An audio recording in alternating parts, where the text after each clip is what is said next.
Look who it is. It's RJ Ballin, right back at it again with the Footballin' Podcast, episode 13. Back at it for episode 13. And like, I've kind of put off this episode a little bit. I've just been kind of pushing it off lately. And I'm like, I'm like pressuring myself. Like, yo, I got to get this episode out, bro. You know? So it's like, it's been a lot lately of like trying to get this to work. But like, we're here now. I'm like, I'm not giving up, dude. Not giving up on this motherfucker. I'm like, I am here. I am doing the podcast. I have my notes, you know, and we're gonna get into it, bro. Like, you know what I'm saying? Like, we're gonna get into some of the most interesting things that I thought of from this week, this NFL week. And you know, we're gonna get right into it, bro. I don't want to waste no more time because I'm just rambling about some bullshit. So, you know, don't want to waste your time anymore. Let's get right into this show.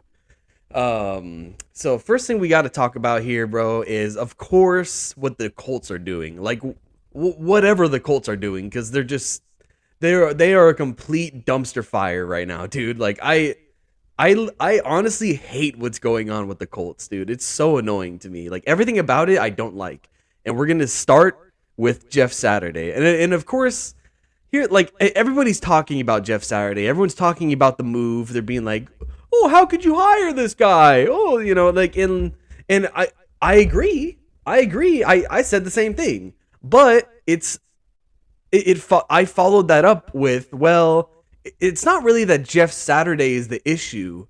Because, like, he might be okay. Like, I mean, I don't know. Like, even though he has zero coaching experience, like he might be okay, but like it's still a weird move. But the thing that I blame the most is the owner, though. Like it's really Jim Irsay, dude. Jim Irsay, Indianapolis Colts owner, he's lost his mind, dude. Like he's actually lost his mind. Like he cannot handle losing games and being a losing organization. And like he just wants Peyton Manning back. Like it's like that's what it seems like. Like he's just he not even just Peyton Manning, but he wants Andrew Luck back specifically. That's what I should say, is that it's really Andrew Luck. This is all about Andrew Luck, dude. And like so that's where I'm gonna take this back to take you on a little journey with me. So stay with me here. You know, Andrew Luck, he was amazing. Like they draft Andrew Luck and they drafted their Peyton Manning. Like, oh, we drafted our new Peyton Manning. Like, here's our guy. Like, he's the generational talent. He's super smart. Like, he makes the right decisions. He's dynamic. Like, he has everything. And like, he was like carrying a bad football team. Like if y'all remember when Andrew Luck got to the Colts, that team was terrible. That team was bad. The O-line was bad. They didn't have enough receiving targets. The defense is terrible. Like, it was not good, though. Like, everything was not good, but Andrew Luck was just, like, carrying the whole team on his back. And, like, that's what Jesus Christ. That's what Jim Irsay wants. He wants that back. He wants the quarterback that's going to come in and, like, save his whole team. And it's like, bro, that's not realistic, though. Like, honestly, it's not realistic to think that. Like, bro, you need to build a solid team around your quarterback that you draft to make it work, because you need to give him help. You can't just have Andrew Luck bail you out all the time. And that's why it's been a problem now, because Andrew Luck, when he retired at age 29 and was like, I mean, to be fair, he did do the Colts organization a little bit dirty. It did him a little bit dirty. Like I can give a little bit of credit to the Colts to be like, like, because he did retire like right before the season was starting, and they didn't really have a chance to like go get another quarterback or draft somebody, because that was already all done. Like, it was like pretty much going into like, okay, we're gonna start the season now, and it's like, okay, bye, I'm out of here, I'm not playing anymore. And it's like, what's going on here? So I can give them a little credit, but like pretty much everything else that happened after that event is all on Jim Irsay. And he's taken this team down himself. Like that's really what the problem is. And of course they go through this rotational cast every year of a different quarterback. And it's like, and they're none of them are working. And the reason why none of them are working is because, like, I mean, let's be real, bro. Like Jim Irsay thinks that he can just go grab a quarterback for cheap off the market and be like, okay, we're gonna have our new franchise quarterback, and then we're gonna go win a Super Bowl. We're gonna go win a Super Bowl, and then if they don't win a Super Bowl, then he's pissed. And it's like, well, I mean, what do you expect? Like, what do you expect, bro? Like Carson Wentz, it's not gonna work. Like, I'm sorry, like it's not gonna work, dude. It's like it's over, bro. Like he's not gonna take you to the Super Bowl. And it's like, and also the team around him was clearly not good enough. And like, it's still not, it's worse. It like the team is worse now, dude. And then you try to put Matt Ryan there. You're like, oh yeah, we'll get Matt Ryan. He's the perfect leader and everything. And it's like, yeah, he's a good leader and everything. And like, he does play good, but like, he's not like, bro, I mean, you're not going to go to the Super Bowl with this team. Like, I don't know what he expected. Like Jim Irsay really expected like, oh, like, it's the missing piece. It's the missing piece. All we need is the right quarterback, and we'll be in the Super Bowl. That's all we need. And it's not the reality, though. And like that's why he's so emotional, because that's not the reality at all. Like you have Michael Pittman, which is like, okay, good receiver, but not like the best, not like crazy, but he's a good receiver. You drafted Alec Pierce. He seems okay. He seems all right. I mean, I don't know. Like, I got to see more from him. T.Y. Hilton's super old. He's old and he's not like the same guy that could just be the workhorse or whatever. Of course, Jonathan Taylor's cool, but like Jonathan Taylor's not cool behind a bad offensive line, because we've all talked about how the Colts offensive line is so good, and now we've seen it this year how it's starting to crumble, dude. Like Quinn Nelson is still there, and like he's still awesome, of course, but like that whole unit. The whole unit, like all of them, are not playing good this year, dude. And I'm telling you, bro, like Jim Irsay is just blaming everything on Matt Ryan. Like he's basically just being like, oh, it's Matt Ryan. He's not the right quarterback. Oh, he's not it. And it's like, and then they bench him, Matt Ryan, after like 6 weeks. And they're like, oh yeah, we're going to bench you, dude. We're going to put Sam Ellinger in.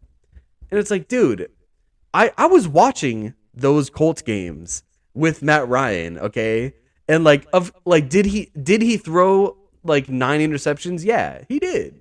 He threw interceptions, like, and he didn't play the best, but he's also working with trash. Like, I mean, let's be honest, dude. He's not working with a whole lot here, dude. I mean, the defense isn't all it's cracked up to be either. And it's like, and then he has a bad O-line that can't protect him, so it's like. And basically, when you look at the numbers, when you actually really look at the numbers when Matt Ryan was out there, when Matt Ryan had a clean pocket, he completed almost every pass. When he didn't have a clean pocket, it was a sack, it was an interception, it's a fumble, it's all the worst things. And that's really what it comes down to. Protect your quarterback and you'll be just fine, dude. Like that's what Matt Ryan needs, because Matt Ryan is not a mobile quarterback. So like, and you knew that going into signing Matt Ryan, you knew he's not a mobile quarterback and he's old. Okay, so don't expect him to be Kyler Murray and running laps around the defense. It's not going to work. So you need to protect this guy. If he can't get protected, their offense will not work. And that's really what happened. The O-line just let him down. It would just let him down, and like he would be like 26 of 29 of passing, like completing everything, doing his job, making the offense run. It was all working. And then when the old line starts shutting down, then he starts shutting down because he has no time. And that's really every quarterback. Every quarterback needs a good offensive line. Every quarterback needs it. And the mobile ones can get away with a little more. They have more leeway. But like if Tom Brady doesn't have a great O-line, he's going to look like shit. He's going to look bad. Like if Aaron Rodgers doesn't have a good O-line, he's going to look really bad. He's going to look like shit. Like it's like that's every quarterback, bro. Like it doesn't matter who it is. So it's just funny to me how Jim Irsay just like grabs some fucking quarterback off the street and just been like, oh yeah, okay, we got to win a Super Bowl or you're out of here. And then it doesn't work because the team's not even right. And then he's just so delusional that he just thinks that it's all going to work. And then it doesn't work. And then he gets mad and then starts firing everybody. Oh, get out of here, Frank Reich. Oh, you're trash. Get out of here. Oh, Matt Ryan, sit on the bench. We're gonna put a young quarterback in that's like not even on the same level as Matt Ryan at all. Like it just like bro, like it's like oh, okay, so now now you want to lose. Now you want to lose. Okay, bro. Like you might as well just sit Jonathan Taylor. You might as well just tell Quentin Nelson to go on vacation to Hawaii. You might as well just do all that too. I mean, like, bro, you clearly just want to lose now. And like this all comes from Jim Irsay being emotional and impulsive. And like he's doing a bad job of running the team. And like honestly what it is too is that he's too involved. It's like, dude, you're like way too involved in this whole thing, bro. Like you need to step back and let these people do their jobs, cuz like it's crazy, bro. Like how he was saying, like Jim Irsay had a comment saying like, "Oh, well, I don't want a coach that's just so focused on the analytics and like, oh, what are the analytics of this play working and whatever." Like he's like, "I want somebody that could just know with their gut and just feel it with their gut on what to call and like all this stuff." It's like, bro, you're just, it's like, okay, dude, like, okay, you go out there and coach the fucking game then, bro. Like, how about you, Jim Irsay, you go out there and coach? Because, like, clearly that's what it seems like he wants. Like, it seems like he wants a coach that he can manipulate, which Jeff Saturday is a great choice for that, because Jeff Saturday has no coaching experience and he's going to need a lot of help. And Jim Irsay is going to be right there to be like, oh yeah, get this quarterback. Oh yeah, put this guy in, or like, and it's like, bro, just step back, give him some space, bro.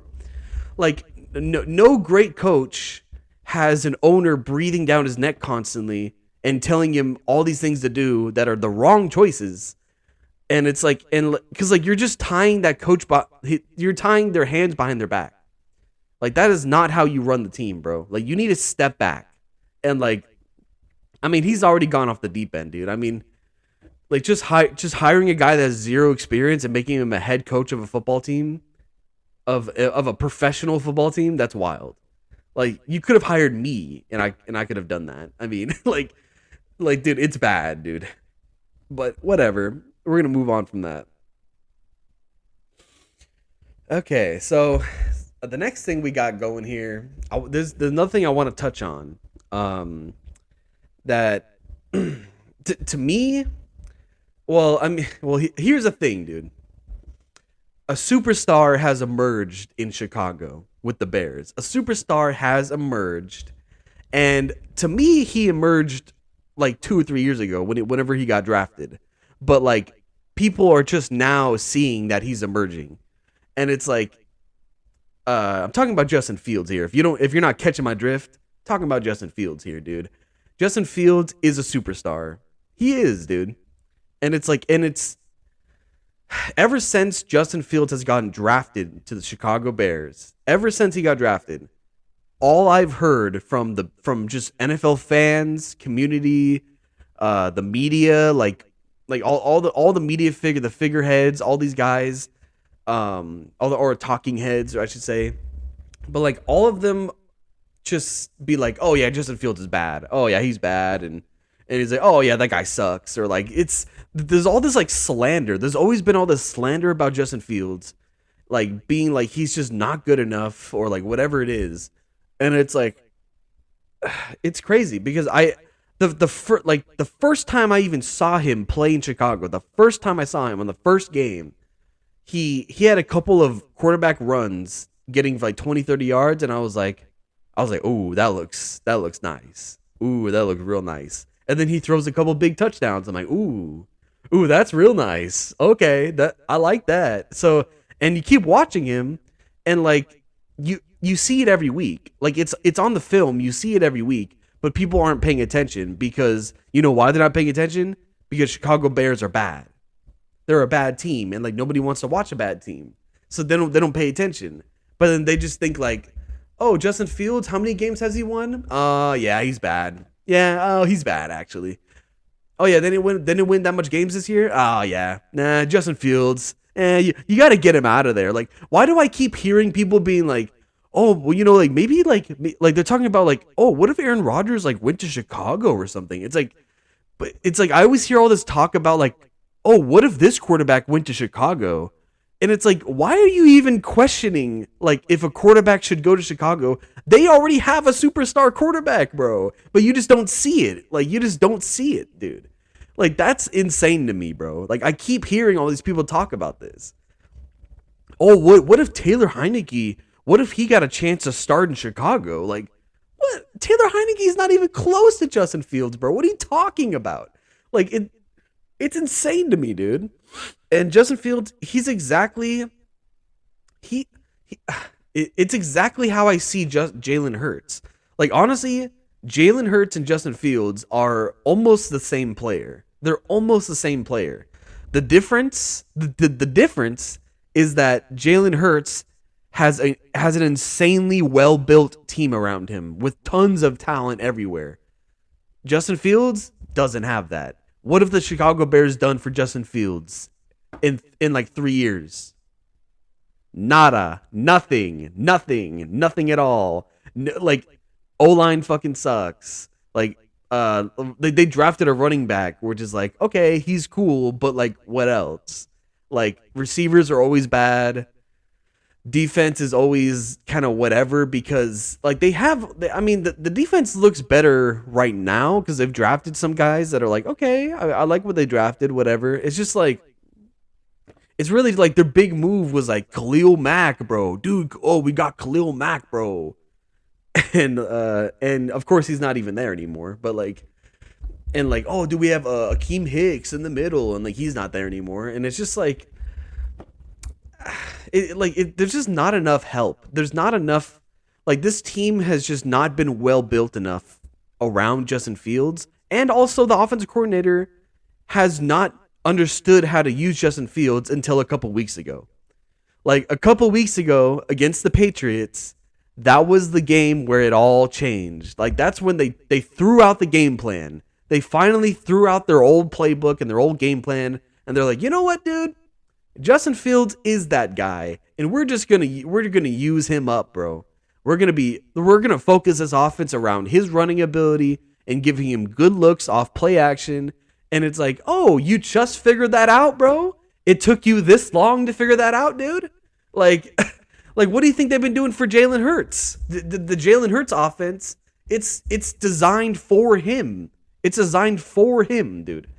And it's like, and Justin Fields has been trying to run a Jay Cutler offense when like he's not Jay Cutler. It's like, dude, don't treat him like Jay Cutler. He's not. Don't treat him like he's Kirk Cousins. He's not Kirk Cousins. Like he's a freak. He's a freak in nature, and you need to use him like one. And they're finally doing that now, and people are seeing it.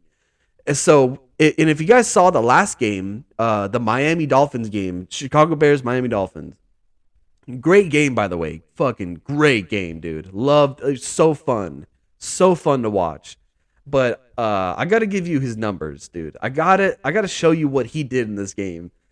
On Sunday against Miami, he ran the ball 15 times for 178 yards and a touchdown. He also threw 17 of 28 for 123 yards and 3 touchdowns.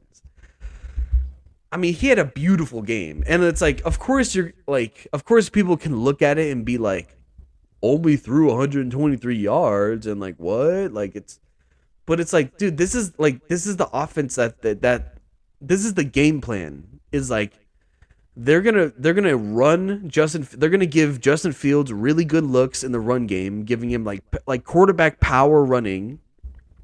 They're gonna feed him that ball. They're gonna use the read option. They're going to make it easy on him. And then, like, yeah, when it comes to the passing game, then he doesn't have to do too much. He doesn't have to, like, drop back 50 times and, like, and bomb the ball down the field to 80 yards. Like, he doesn't have to do that. Like, because, like, that's not his game. So it's like, bro, it's like, just, like, use his running ability and then play action and then just give him some easy looks and he's going to do great. He's going to do great. And you're seeing it now. He's doing great, dude. Like being super productive. Everyone sees it now. And dude, that was honestly one of the most impressive running performances I've probably ever seen from a quarterback. like outside of like Lamar, like Lamar has done some crazy stuff, but like this is up there for me. Like this game, that was up there for me, dude. Like Justin Fields, he really showed the full strength. He really got to actually show like what he could really do, and like he was unstoppable, completely unstoppable. Like, and this is why I say that he's just like Jalen Hurts to me. He's exactly like Jalen Hurts, because like Jalen Hurts and Justin Fields to me are like the most gifted and most talented running quarterbacks outside of Lamar Jackson. And like, and also, I mean, Josh Allen's also there. Like, Josh Allen's also there, but like, it's a little different with Josh Allen. Like, Josh Allen, it's more like short yardage, goal line, like quarterback sneak. That's kind of more his running game. It's because he's so big. Like, he uses his big body. Justin Fields is like 6'3". Jalen Hurts is like 6', 6'1". Like, it's like they're a little smaller, but they're built like Greek goddesses, right? They're built like Greek gods. I shouldn't say goddesses. It's not right. Greek gods. They're like insanely ripped, super muscular, crazy huge, and they make running look easy. Like when you see them just like hike the ball and like casually just start running to the outside, it looks like insanely effortless. That's what I love. Like that's what pops out to me anytime I watch Justin Fields. I'm like, fuck, dude. I mean, like it's just like a walk in the park for him. Like, it's so easy. It's so simple to him. And like I've watched plenty of quarterbacks where it's not that way at all. It is so they're frantic, they're panicking, they don't know if they're gonna make it. Like, oh, I don't know if I can get out of this. Oh, and they're freaking out and like they're scrambling around. Justin Fields, he's just like looking for somewhere to throw. Yeah, not much place to throw. I'm just gonna run, and then maybe I'll take it a little farther. Maybe I'll make a move. Maybe I'll spin this guy out, and I'll take it for a touchdown. Like, it's so easy, it's so effortless and easy for him, and I love that. It's like that just tells you how gifted he is and how much of a superstar he really is. But he's just on a bad team. That's all it is. He's just on a bad team. Doesn't have a lot of talent around him. Like, that's all it is, dude. It's the only difference between him and Jalen Hurts. The only difference. You put Justin Fields on the Eagles right now, and like they're probably still undefeated. They're still undefeated because it's the same game plan, and like he would fit perfect in the offense because it's built for someone like him. Like, it's great, dude. So it's like we just need to give Justin Fields way more credit, bro. We need to give this guy way more credit than he's getting, because it's like I don't know. Like, as soon as he got drafted, I saw it. As soon as he started playing for the Chicago Bears, I already saw how insanely gifted he was. And I'm like, dude, he's a baller. This guy's a baller. And all I heard was slander for years. And I'm like, bro, you guys aren't seeing it like I am. I don't know. But yeah, we're going to move on here. The tablet's slipping a little bit. We're going to fix that. I wanted to touch a little bit on the Cardinals Hard Knocks episode. Like, the first episode of Hard Knocks came out on HBO for the Arizona Cardinals, right? And like, if you guys don't already know, if you haven't watched me before, I'm a huge Cardinals fan. That's where all this starts, is that I'm a giant Cardinals fan. I'm huge. I mean, well, literally huge, but also a huge fan though. Like, I love them. But I'm not a delusional fan. That's the difference here, though. I can still be a giant fan of the Cardinals and not be delusional and not be like in my own bubble about like, oh, the Cardinals are so cool and oh, I love them, and like, no, I criticize them all the time. All the time I criticize them, and that's why I really wanted to see this Hard Knocks episode. Cause like I've been waiting for something like this. I've been waiting for this, dude, because I knew the drama was gonna be juicy. I knew that like I'm gonna be able to see the dysfunction live, like right in front of me, dude. I'm gonna get a first person view of the dysfunction that's going on with this organization, because it is dysfunctional. It's bad. Like, this team is bad. This is a bad team with zero leadership, and that's what I noticed from the Cardinals Hard Knocks episode. Like, you can already see it. They literally start the episode with Kyler Murray on the field, like like he's getting beat up. He's playing like shit. It's all not working for him. He has his head down. He's like all so sappy and all mad and all like frustrated. This is literally how the episode starts. This is how it all starts. It's like him. He's not talking to anybody. He doesn't go and talk to his teammates. None of that.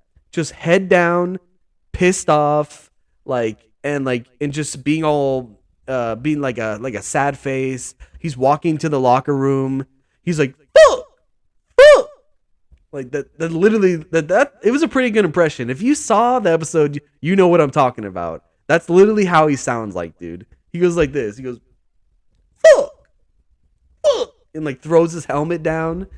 And like he's sitting in the locker room with his head down. He's all mad. And like people are trying to come over like, it's okay, Kyler. It's okay, Kyler. It's okay, honey. Don't worry. It's okay. Like, it's like, bro, he's not a baby. He's not a baby. He's a grown man. Like, damn. Like, what is this, bro? And like this, like just this beginning part of the episode already tells you everything you need to know about this team and about Kyler Murray. Like, oh yeah. Oh, I see it, dude. I see it now, dude. I can see clearly now. The rain is gone. It's all there, dude. Like, oh man. So like that's already an issue of like Kyler's immaturity and Kyler's lack of leadership, because that's really what the big issue is. Like he's not the traditional quarterback. Like he's a very talented athlete playing quarterback that has a really good arm. And he's very talented and everything, and it's all great. It's all great when he's running around and making plays happen. That's cool. And throwing touchdowns, that's cool. But like we haven't seen a lot of that this year because it's been so dysfunctional on the field. And like the leadership is a issue, dude. It's a big issue. And the leadership from Cliff Kingsbury, I gotta say, dude.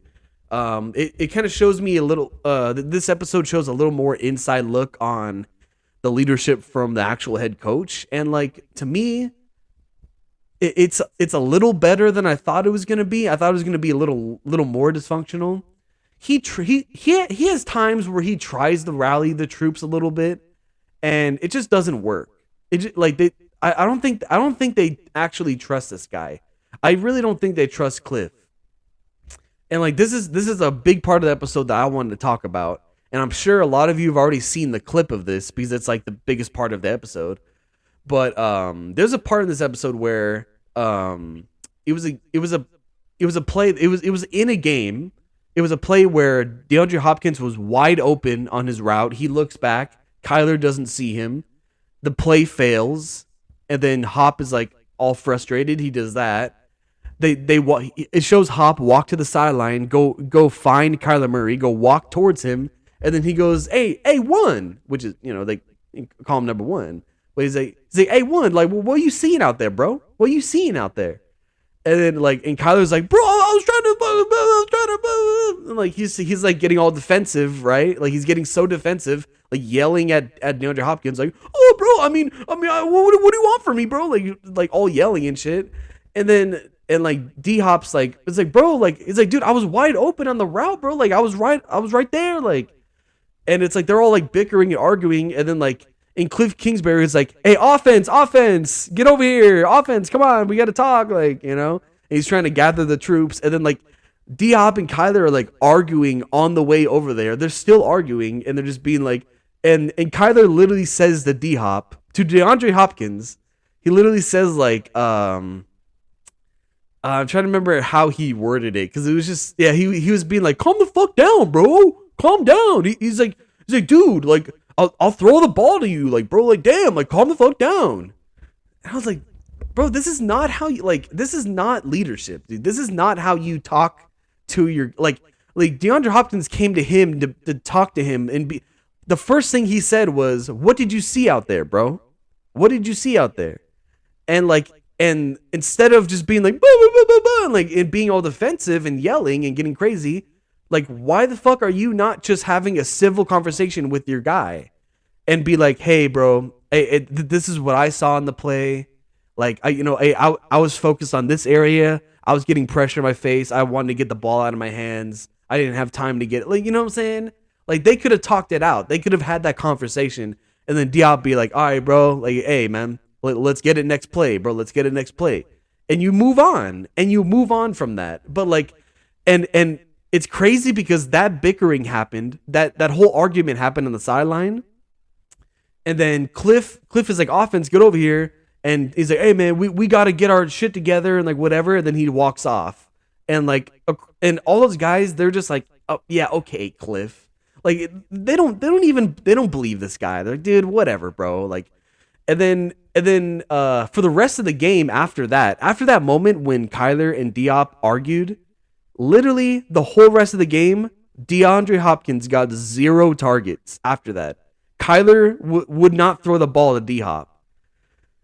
The whole game after that, like, he wouldn't throw it to him. And it's like, dude, it's crazy, bro. I was like, how are you this petty?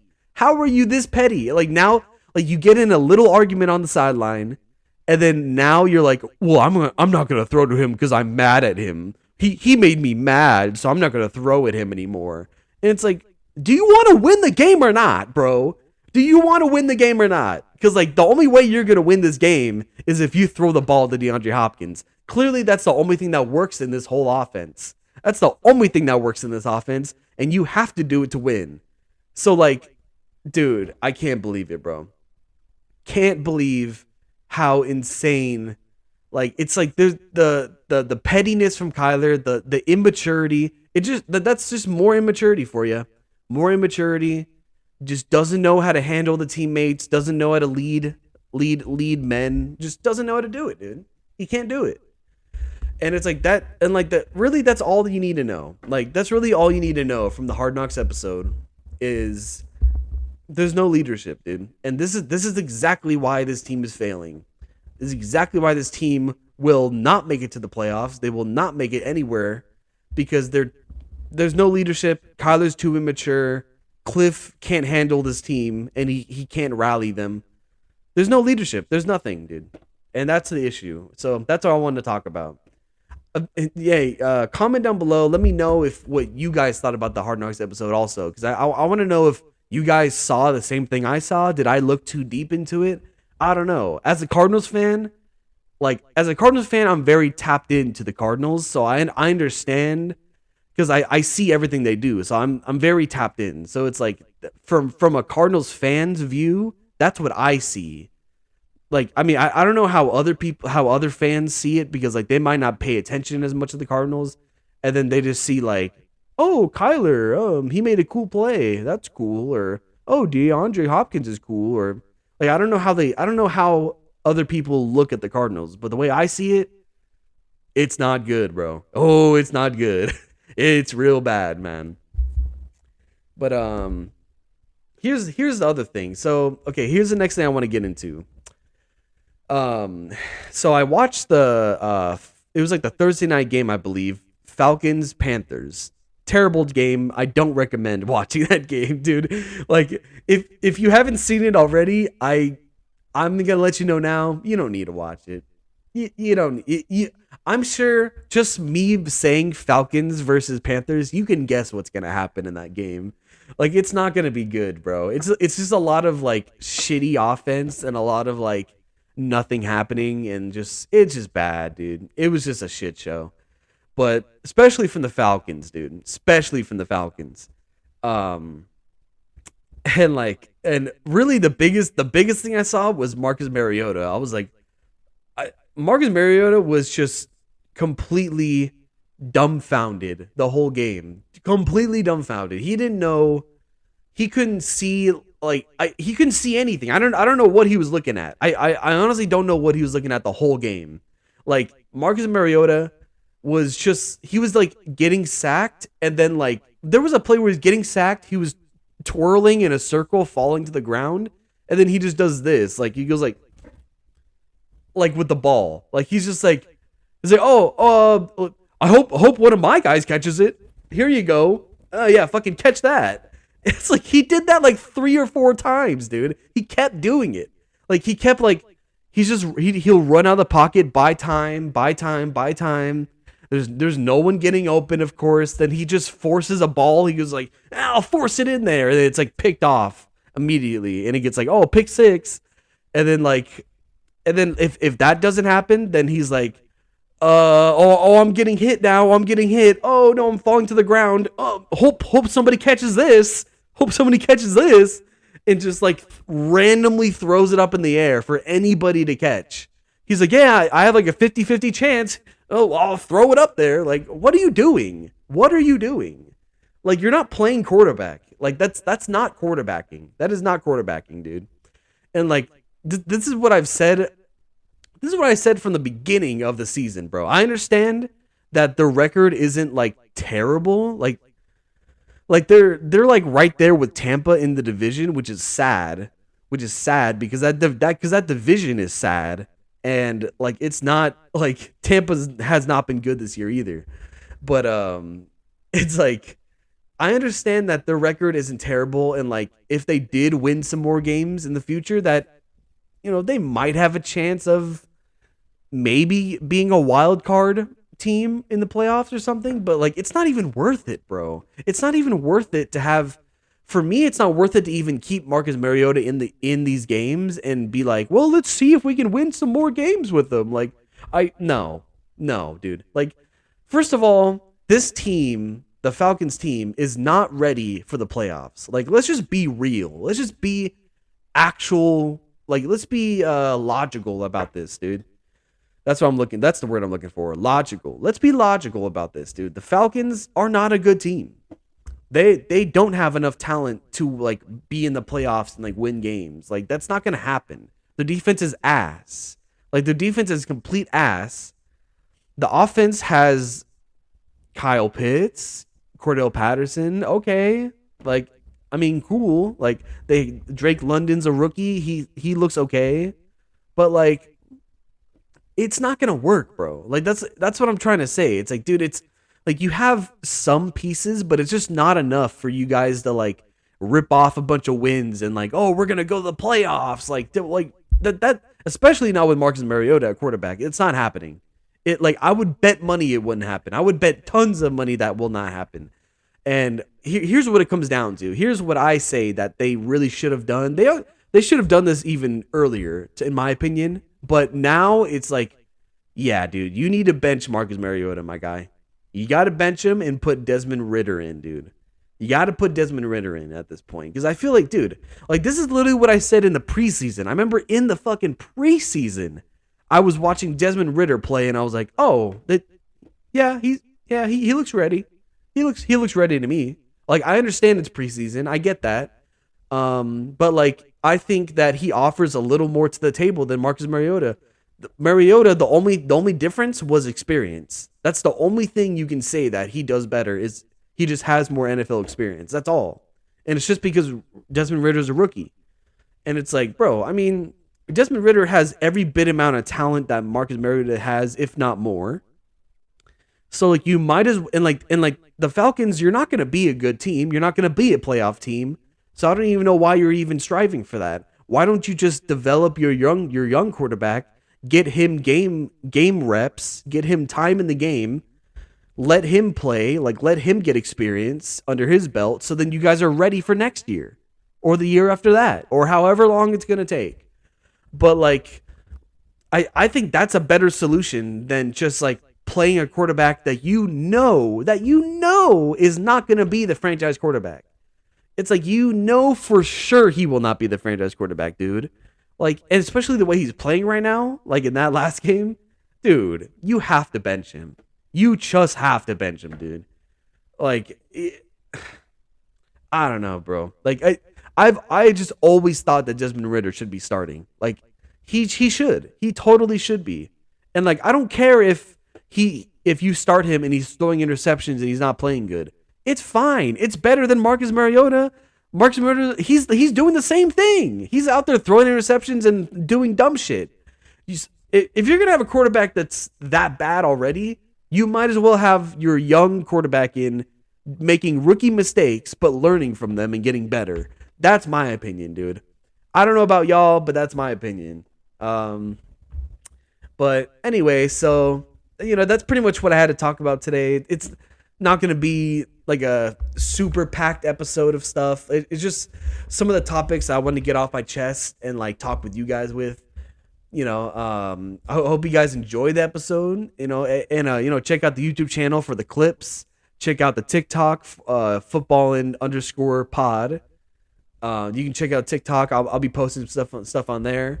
Subscribe to the channel though. Subscribe to the channel. It's a very small channel.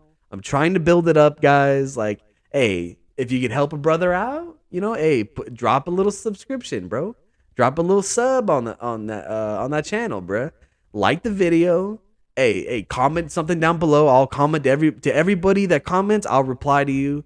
If you have any more comments about what I said in the episode, anything you wanted to add that I might have forgotten to add or whatever it is, you put it right there. I'll reply to you, bro. So go ahead and do that. Like the video, subscribe. Hope you guys enjoyed it. And I'll see you guys on the next episode of Footballin'. Woo!